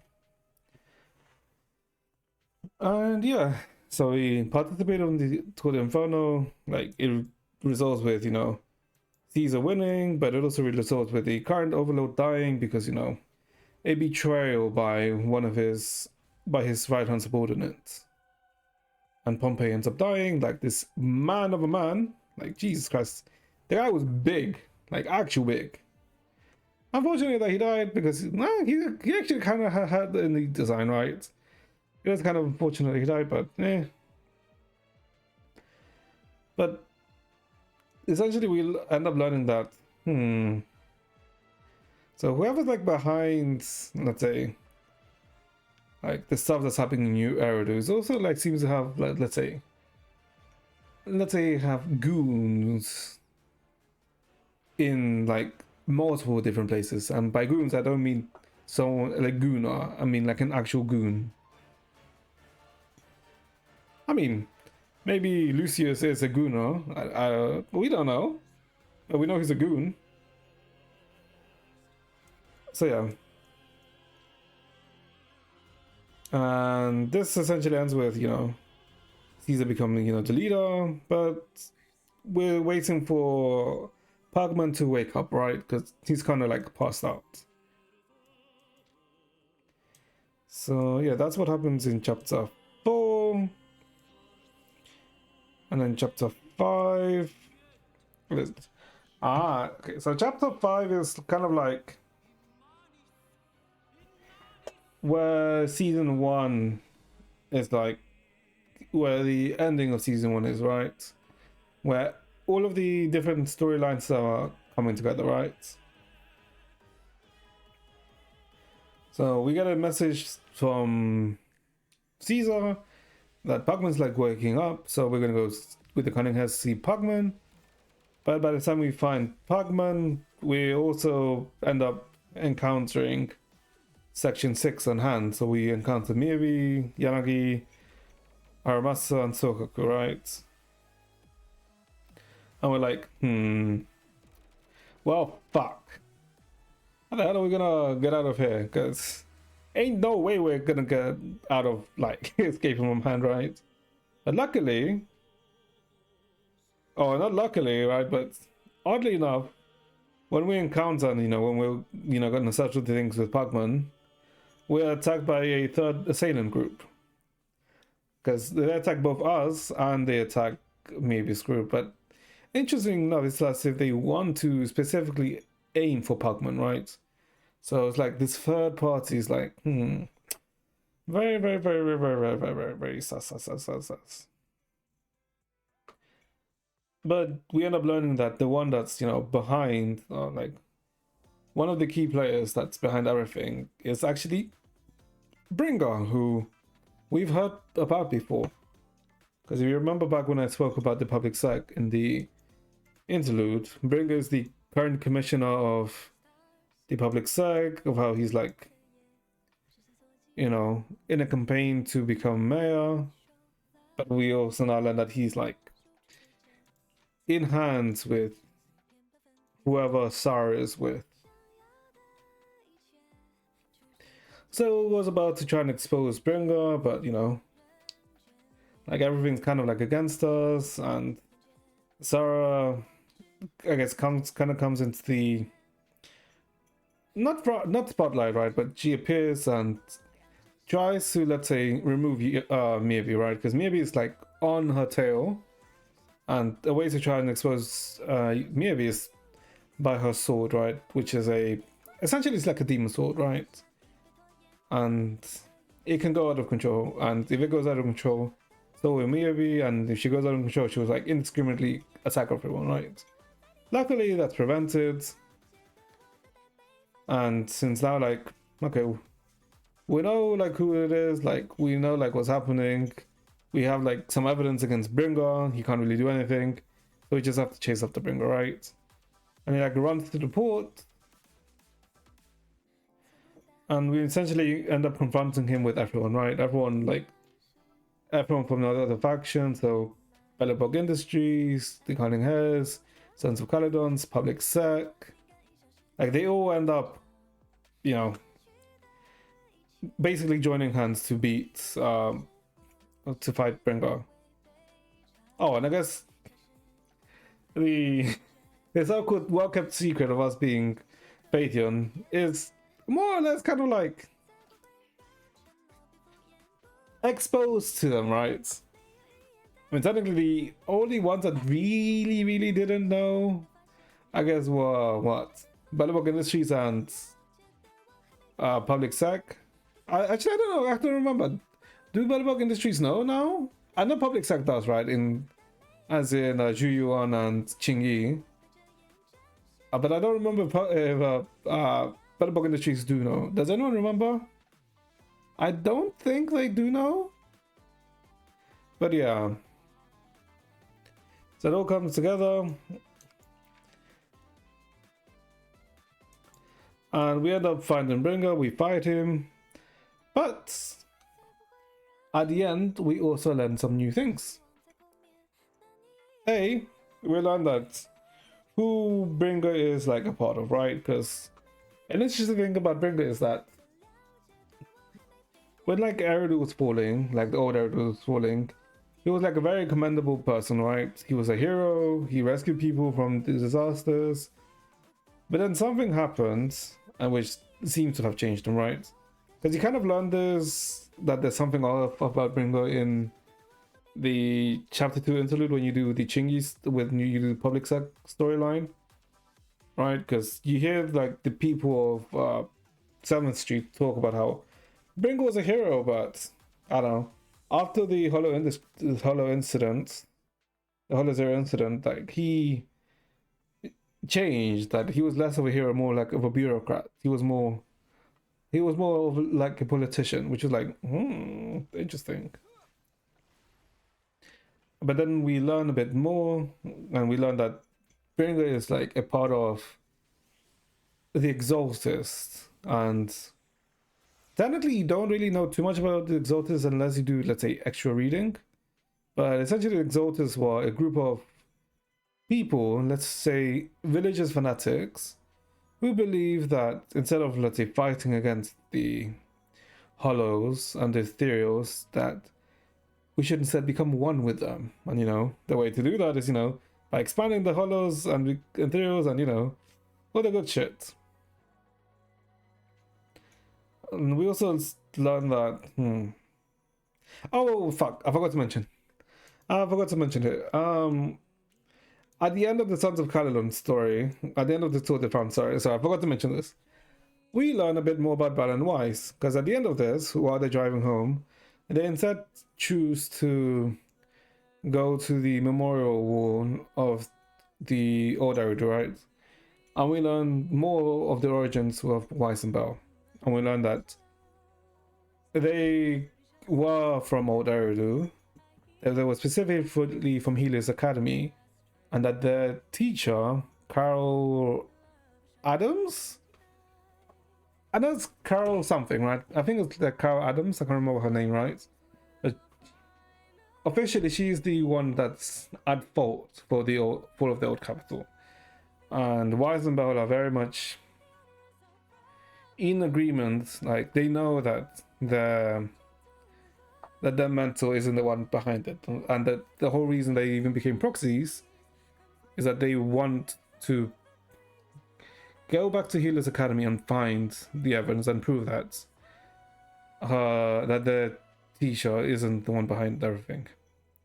And at the same time, at that wall, they end up running into Miyabi, who essentially says that she wants to get to the root of what happened and basically hunt all those who are evil one responsible for the old capital. So it's kind of like frictionally, right?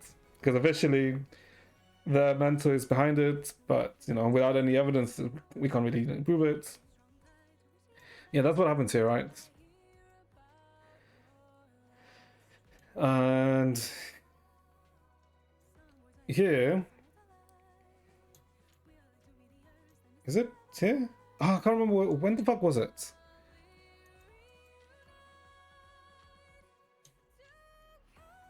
It would be, I believe, here no, it's at the end.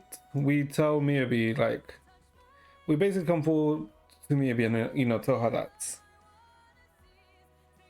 our teacher isn't like behind it, and you know, essentially, basically, kind of like explain some stuff for her. Obviously, she doesn't really, let's say, not accept it. She doesn't, let's say, believe it full-handedly, but she knows that we wouldn't be lying about this, right? But so she ends up saying that she will help us in the future, right? But what the most interesting thing that we learned was that Wise and Bell aren't, let's say, they don't seem to be, because all this time we thought, okay, Wise and Bell seem to be, let's say, they're just normal people, they don't really have anything. But the thing is, when, let's say, Bringer dies and, you know, he tries to escape, but Wise and Bell pursue him, he tries to, let's say, self-destruct and kill Wise and Bell.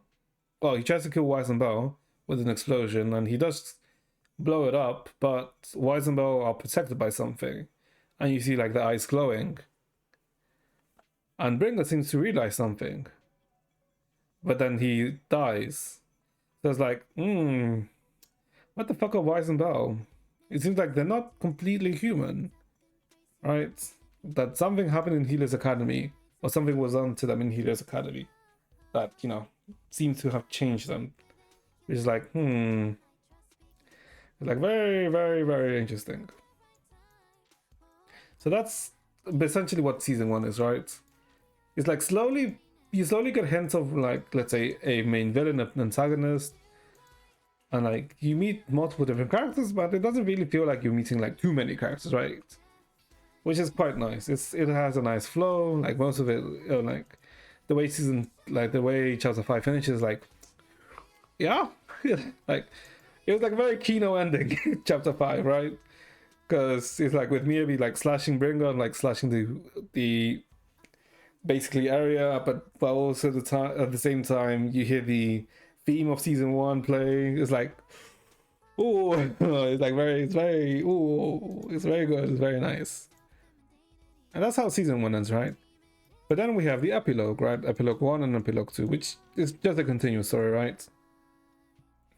But this is like meant to lead into season 2, right? Where we learn about Lycan's, you know, Lycan's master, and we learn that the mayor of New Area is their master, right? And that they knew our teacher, right? That they knew Carol. And, you know, because of his friendship with Carol, he decides to, you know, basically work with us and help us, and essentially upgrades kind of like gives us an upgrade, because it seems like essentially this whole time Wise and Bell were basically debuffed, right? That the debuff caused them to being unable to, you know, manipulate ether, and which meant what they couldn't enter the hollows, which is why they had like a Bangbu in the hollows instead of they themselves. But now with the help of the mayor, like that debuff is essentially gone, so they can control ether now, but you know, they have like no control over it or no master over it. So that's like the main thing, that's like one of the major things which happens in the epilogue, right? The rest is like, you know, meeting Vivian and Hugo, with the Vivian storyline, Hugo storyline, with, you know, back to Lycan with the Mockingbirds. We learn more about them since they get introduced.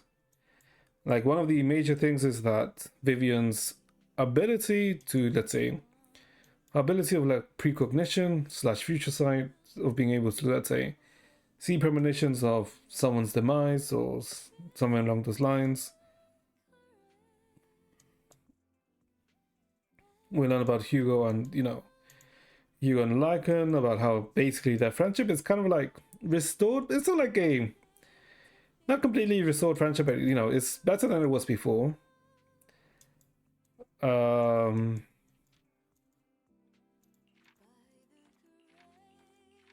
This was also the introduction of Yishuan, right? For season 2. And what else was the importance of this season?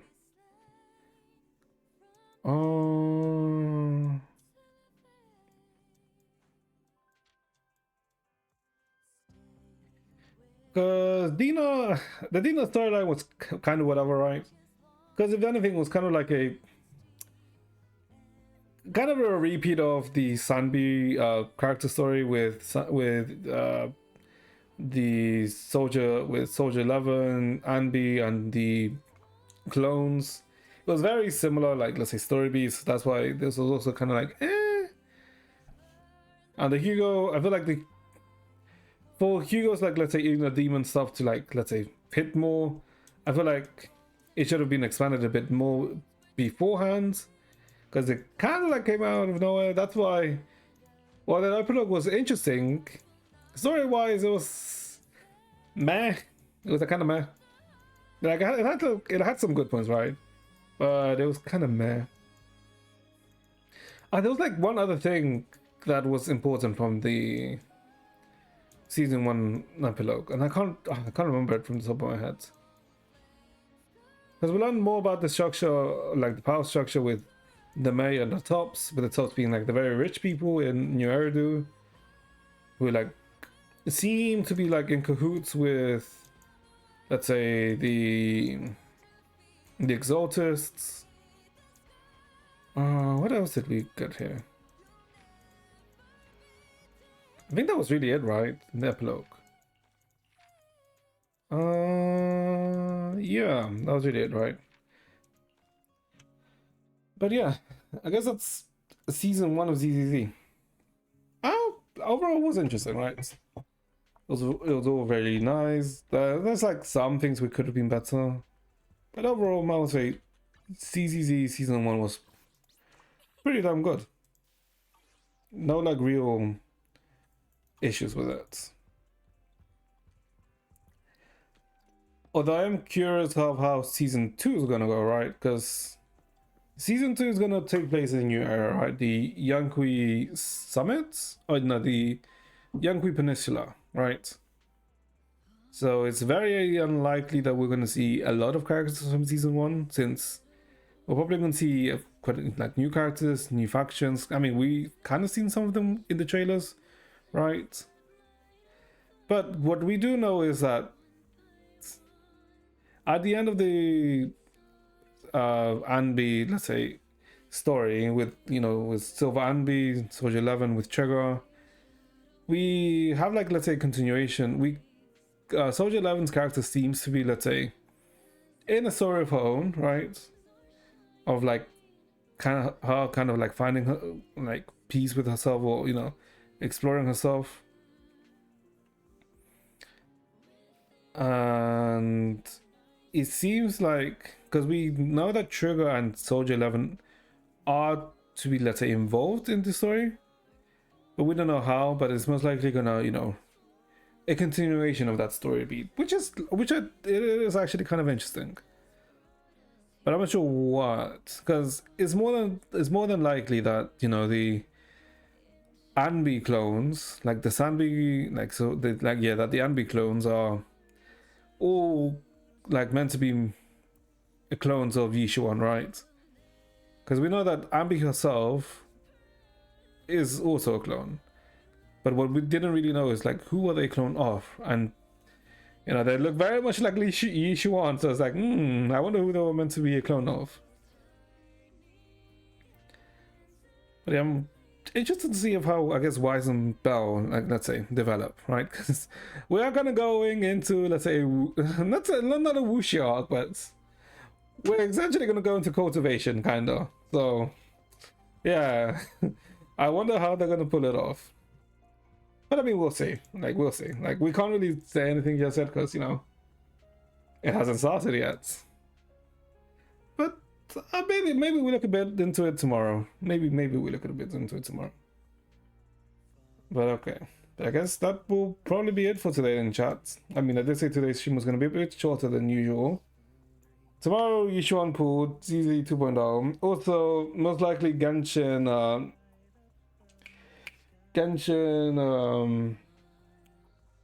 live stream early. If by any chance we don't see the live stream early, I may then just go online go live earlier, so we have I guess a longer stream, right? But we'll see.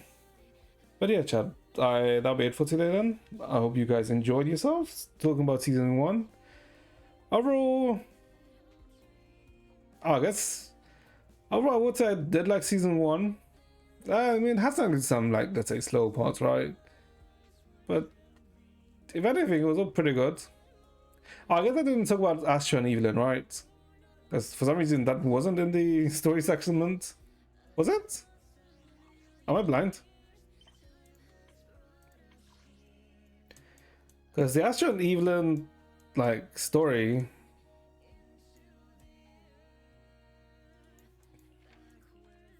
takes place between here, right? I'm surprised it wasn't here. Okay, weird. But yeah, the Astra and Evelyn story, it was whatever. It wasn't that great, if I'm being honest. It was kind of whatever. It was anything with more of an introduction to Astra and Evelyn's character, but like the story beats, it was meh.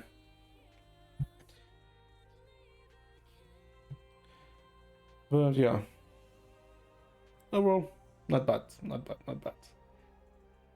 So yeah, if anything, I would give season 1 a solid...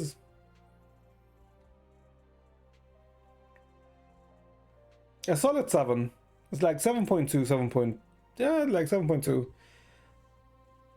If you were to only say season 1 without, let's say, the epilogue, I'd probably give it a bit higher.